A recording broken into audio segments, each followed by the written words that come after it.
ദുർമരണപ്പെട്ടു പോയിരിക്കുന്ന സ്ഥലങ്ങളിൽ അത് ഏത് തരത്തിലുള്ള മരണമായാലും സാധാരണ മരണമല്ലാതെ അപകടം, അത് അപകടം എന്ന് പറയുമ്പോൾ വീഴ്ചയാവാം, വാഹന അപകടമാകാം, വാഹനം ഇടിച്ചിട്ട് അല്ലെങ്കിൽ വിഷം കഴിച്ച് തൂങ്ങി വരണം, വെള്ളത്തിൽ വീണ്, അതേപോലെ തന്നെ തീ കൊടുത്ത് മരിക്കുന്നത്, അങ്ങനെയുള്ളതായ ദുരിത മരണങ്ങൾ, ദുർമരണങ്ങളൊക്കെ നടന്നിട്ടുള്ളതായ ഭാഗങ്ങളിൽ ആ മരിച്ച വ്യക്തികളുടെ ആത്മാവിൻ്റെ സാന്നിധ്യം അവിടെ ഉണ്ടാവും എന്നുള്ളതാണ്.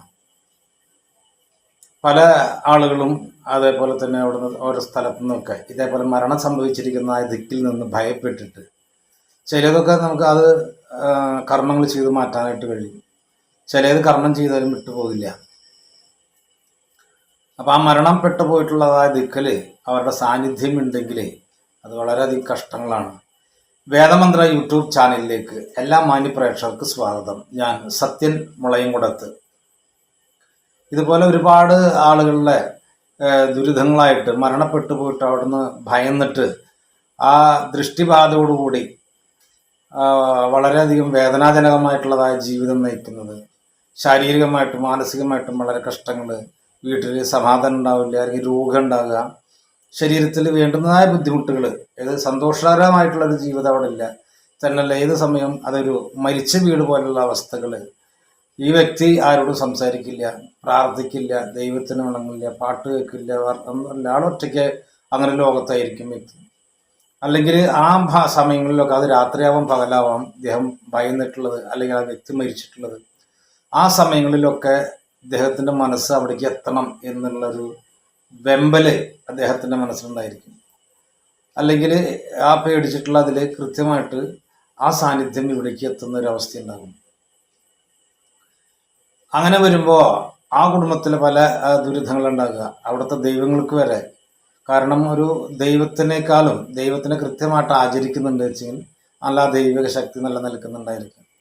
അത് കൃത്യമായിട്ടുള്ള കർമ്മങ്ങളില്ല, വിളക്ക് വെപ്പില്ല, അതേപോലെ തന്നെ മറ്റ് നിവേദ്യങ്ങളോ മാസപൂജയോ ആഴ്ചപൂജ ഒന്നുമില്ല, അങ്ങനെ വർഷത്തിലും പൂജയില്ല, അങ്ങനെ ഇരിക്കുന്ന ഒരു പേരിന് ദൈവങ്ങളുണ്ട് എന്ന് മാത്രം കാണുന്നതായ സ്ഥലത്തൊക്കെയാണ് ഇതേപോലത്തെ പ്രേത സാന്നിധ്യങ്ങളൊക്കെ എഴുന്നള്ളി വരികയാണെങ്കിൽ ആ ഇരിക്കുന്ന ശക്തിക്ക് വരെ ദുരിതം ഉണ്ടാവുക.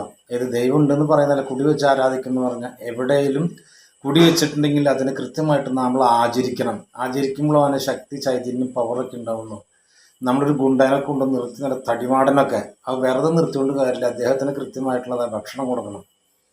അത് വെള്ളമായാലും ശരി, മറ്റെന്തായാലും ശരി, അദ്ദേഹത്തിൻ്റെ സൗകര്യത്തിനനുസരിച്ച് നമ്മൾ എന്താണെങ്കിൽ സൗകര്യങ്ങൾ ചെയ്തു കൊടുക്കണം. അതേപോലെ തന്നെ കുടിവയ്ക്കുന്ന ദൈവത്തിനായാലും അതിന് അതിൻ്റേതായ ഉപചാരങ്ങളോട് കൂടി ആചരിക്കണം. അപ്പോഴേ അതിന് കൃത്യമായിട്ടുള്ളതായ ഒരു ശക്തി, ചൈതന്യങ്ങൾ ഉണ്ടായിരിക്കുള്ളൂ, ഗുണങ്ങളുണ്ടായിരിക്കുള്ളൂ. അല്ലെങ്കിൽ അതിൻ്റെ ദുരിതങ്ങൾ, അശുദ്ധിയായത് അല്ലെങ്കിൽ മറ്റു ബന്ധനങ്ങൾ, അങ്ങനെ പലതരത്തിലുള്ള ദുരിതങ്ങളൊക്കെ അനുഭവിക്കുന്ന സമയത്തോ ഈ പ്രേതബന്ധങ്ങളും കൂടി വന്നു കഴിഞ്ഞാൽ ഓട്ടോമാറ്റിക്കായിട്ട് ഈ ദൈവങ്ങളിരിക്കുന്ന ആ ശിലയിൽ നിന്ന് അവർ മാറി നിൽക്കും. അപ്പോൾ ഈ ശിലയിൽ ആരാ വന്നിരിക്കുക? പ്രേതങ്ങളാണ് വന്നിരിക്കുക. അപ്പോൾ പിന്നെ ഇവർ ആചരിക്കണം, വിളക്ക് വയ്ക്കണതൊക്കെ പ്രേതത്തിനായിരിക്കും. അത് അതിലേറെ കഠിനമായിട്ടുള്ള ദുരിതങ്ങൾ ഉണ്ടാക്കുന്നതാണ്.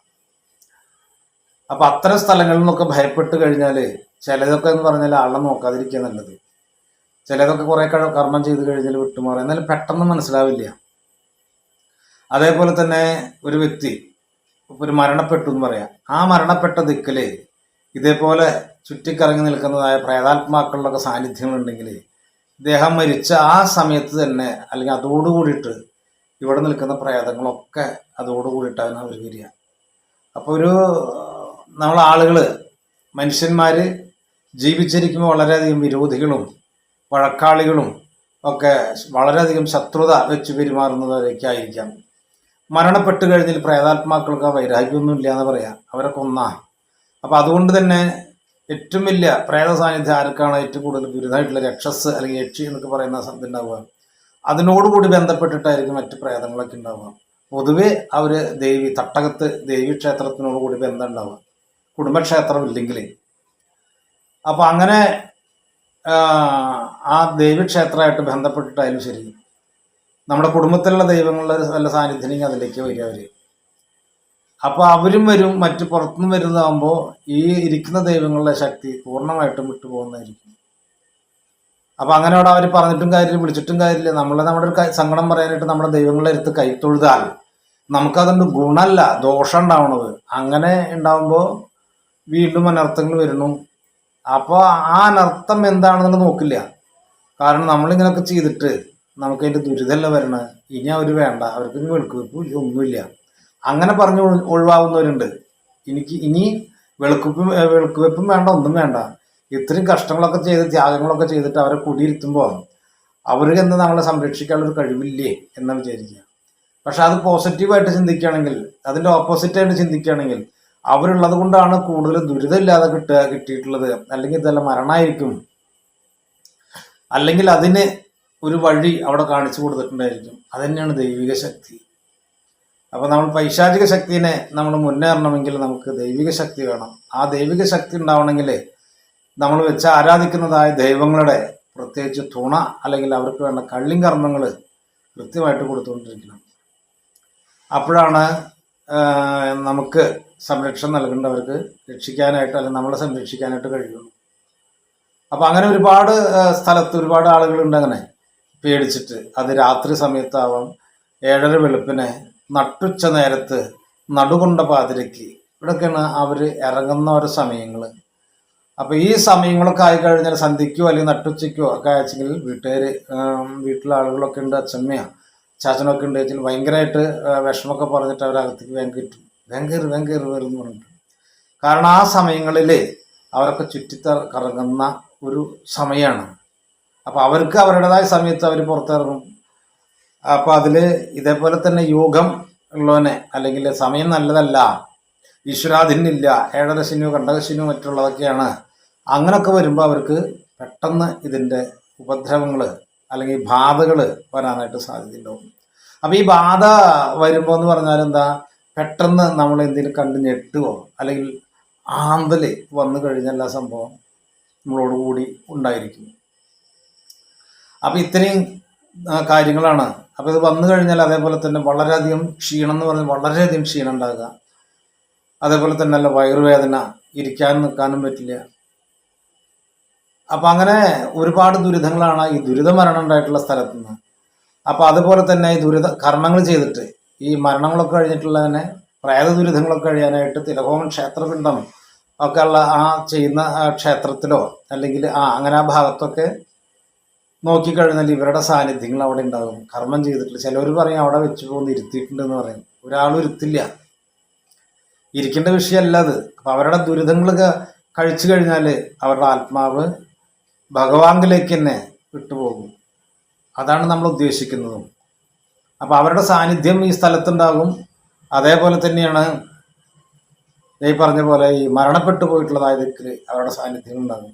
അപ്പം അസമയങ്ങളിലൊക്കെ വരുന്ന സമയത്ത് പെട്ടെന്ന് ഇവരുടെ ശ്രദ്ധ തെറ്റിക്കുക, അല്ലെങ്കിൽ ശ്രദ്ധിക്കാണ്ടാകുന്ന വഴികൾ കാണിക്കുകയോ അങ്ങനെയൊക്കെ കാണിക്കും. അപ്പോൾ അതൊക്കെ കണ്ടു കഴിഞ്ഞ് പെട്ടെന്ന് പേടിച്ചു കഴിഞ്ഞാൽ അതോടുകൂടി അവർ കൂടും. അവർക്ക് തിന്നാനും കുടിക്കാനൊക്കെ നമ്മളിൽ കൂടി ഉണ്ടാകുക. അപ്പം അങ്ങനെ അപ്പോൾ ഇതേപോലുള്ളതായ ദുരിതങ്ങളുണ്ട് വെച്ചെങ്കിൽ കൃത്യമായിട്ട് അതിനെ നോക്കി വേണ്ടുന്ന പരിഹാരങ്ങൾ ചെയ്യാം. വേണ്ടുന്ന പരിഹാരങ്ങൾ ചെയ്തില്ല വെച്ചെങ്കിൽ ഈ ആർക്കാണോ ഇതിൻ്റെ ദുരിതം ഉണ്ടാവുന്നത് വെച്ചാൽ വളരെ കഷ്ടമാണ് ഉണ്ടാകുക. അപ്പം അങ്ങനെ വന്നു എന്ന് തോന്നുകയാണെങ്കിൽ പറഞ്ഞ പോലെ ഇതിൽ ലക്ഷണങ്ങളൊക്കെ ഉണ്ട് വെച്ചെങ്കിൽ ആ പറഞ്ഞ നല്ല ഒരു ജ്യോത്സ്യനെ കണ്ടിട്ട് നോക്കി അറിയിക്കുക. ആ നോക്കി അറിഞ്ഞതിന് ശേഷം എന്താണ് ദുരിതം, ഏതാണ് ദുരിതം വെച്ചെങ്കിൽ അത് കൃത്യമായിട്ട് കർമ്മങ്ങൾ ചെയ്തിട്ട് പ്രതിമകളിലേക്ക് ആവാഹിച്ച് സാന്നിധ്യപ്പെടുത്തി പിറ്റേ ദിവസം അത് പുണ്യസ്ഥലങ്ങളിൽ പഞ്ചവടി ആവാം, ഗയാവാം, തിരുനെല്ലി ആവാം, തിരുനാവായി ആവാം, എവിടെയാണെങ്കിൽ അവിടെ ചെന്ന് കൃത്യമായിട്ട് കർമ്മങ്ങൾ ചെയ്ത് ആ പ്രേതങ്ങൾക്ക് ശുദ്ധി വരുത്തി പ്രേതദോഷമൊക്കെ തീർത്ത് ആ വിഷ്ണു ലോകത്തേക്ക് അവർ എഴുന്നള്ളി എന്നുള്ളതാണ് സങ്കല്പം, എഴുന്നള്ളും എന്നുള്ളത്. അപ്പം അങ്ങനെ വരുന്ന സമയം അവർക്ക് ഈ ദുരിതങ്ങളൊക്കെ മറികടക്കാനായിട്ട് പറ്റും. പ്രേത ദുരിതങ്ങളൊക്കെ ഉണ്ട് വെച്ചാൽ അതിന് നമുക്ക് നീക്കം ചെയ്യാം. അതിലുപരി അവർ വരുന്നത് അല്ലെങ്കിൽ നമ്മൾ ഉള്ള സ്ഥലത്ത്, അതേപോലെ തന്നെ അല്ലെങ്കിൽ അവർ വരുന്ന സ്ഥലത്ത് നമ്മൾ എത്തിയാലൊക്കെ അതിനുള്ളതായ ചില ദുസ്സൂചനകൾ അറിയാം. ചില നായ്ക്കൾ ഒക്കെ കാണാം അവർ ഓരിയിടൽ, അല്ലെങ്കിൽ വാലൊക്കെ ഇട്ടിട്ട് ഇങ്ങനെ ചുഴറ്റുക, അതേപോലെ ചെവി വട്ടം പിടിക്കുക, നായ്ക്കളാണെങ്കിൽ ഊലിയിടുക, അങ്ങനെയുള്ള സംഭവങ്ങളൊക്കെ ഉണ്ടാവും. അപ്പോൾ ഈ റഷ്യയിൽ അമേരിക്കയിലൊക്കെ ഇതിൽ സ്ഥാപനങ്ങളുണ്ടെന്ന് പറയണത്. അപ്പോൾ അത് അവരുടെ നെറ്റ്, സ്ഥാപനത്തിൻ്റെ നെറ്റ് അടിച്ചു നോക്കിയപ്പോൾ പറയുകയാണ് ഈ പ്രേത സാന്നിധ്യങ്ങളൊക്കെ വന്നു കഴിഞ്ഞാൽ ഏകദേശം ഒരു മുക്കാൽ അല്ലെങ്കിൽ 1 കിലോമീറ്ററിൻ്റെ ഉള്ളിലുള്ളതായ മനുഷ്യവർഗത്തെയൊക്കെ അവരെ തന്നെ അതിൻ്റെ സ്വാധീന വലയത്തിലാക്കുമെന്ന് പറയണത്. ചിലവർക്ക് ഭയങ്കരമായിട്ട് കിടന്നുറങ്ങും, അല്ലെങ്കിൽ ക്ഷീണം ഉണ്ടാകും. എന്തായാലും അവരൊരു ആ ചൈതന്യത്തിൽ, ആ പ്രേത ചൈതന്യത്തിൽ തന്നെ അവർ സെറ്റായി പോകുക അവിടെ. അപ്പോൾ അങ്ങനെ, അപ്പോൾ ഇതൊക്കെയാണ് കാര്യങ്ങൾ. അപ്പോൾ ഇത്തരം ദുരിതങ്ങളൊക്കെ ഉണ്ടെങ്കിൽ കൃത്യമായിട്ട് അതിനെ മാറ്റുക, കർമ്മങ്ങൾ ചെയ്ത് മാറ്റുക. മറ്റൊരു ദുരിതങ്ങളൊന്നും ഇല്ലാതെ ഇരിക്കട്ടെ. അപ്പോൾ എൻ്റെ ഈ വാക്കുകൾ നിങ്ങൾക്ക് ഇഷ്ടമായെങ്കിൽ ലൈക്ക് ചെയ്യുക, ഷെയർ ചെയ്യുക, സബ്സ്ക്രൈബ് ചെയ്യുക. നന്ദി, നമസ്കാരം.